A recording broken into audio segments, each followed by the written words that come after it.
Aujourd'hui je te montre comment faire un entremets choco mosaïque, c'est parti. Tout d'abord dans un cul de poule tu vas venir casser 450 g de biscuits. Si tu vas ajouter 80 g de noix que tu auras concassé au préalable.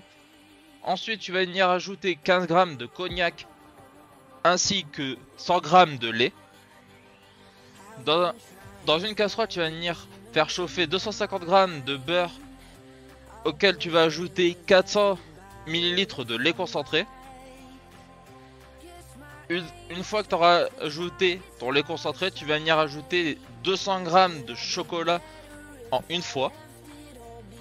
Tu vas ensuite bien mélanger jusqu'à ce que ce soit bien homogène. Une fois que tu as ton chocolat qui est prêt, tu vas venir couler ton chocolat sur ton biscuit.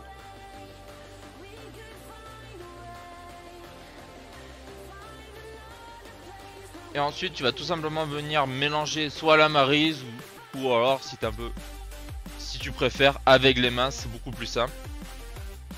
Une fois que tu as mélangé ton biscuit, bien tout mélangé, que c'est bien homogène, tu vas venir ce qu'on appelle faire des ballotines. Donc du papier film et ensuite tu roules tout en serrant bien fort et en essayant de faire quelque chose d'assez long. Moi j'ai essayé de faire un carré, bon ça va pas trop fonctionner. Et une fois que tu as fait toutes tes ballotines, tu vas réserver ça au congèle.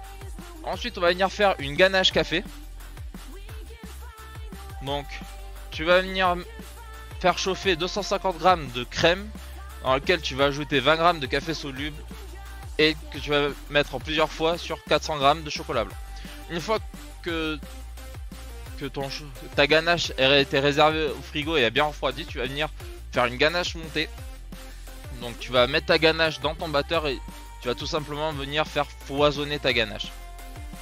Pas trop, sinon ça devient du béton, c'est beaucoup trop dur ensuite pour pocher et c'est pas très agréable en bouche.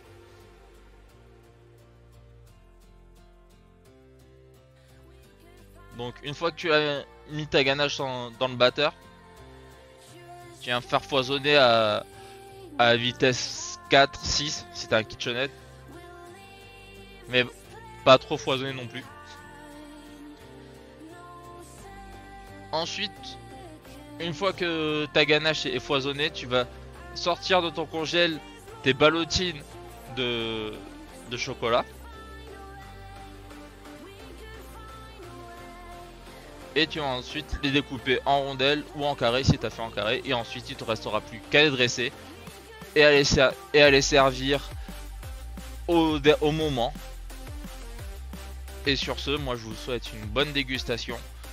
J'espère que cette vidéo vous aura plu. Ça faisait longtemps que j'avais pas fait de vidéo. C'est une première, c'est une vidéo que j'avais déjà faite avant, que j'ai retravaillé. Donc c'est pour au moins vous occuper et je vous souhaite toujours une bonne dégustation. Et je vous dis à bientôt.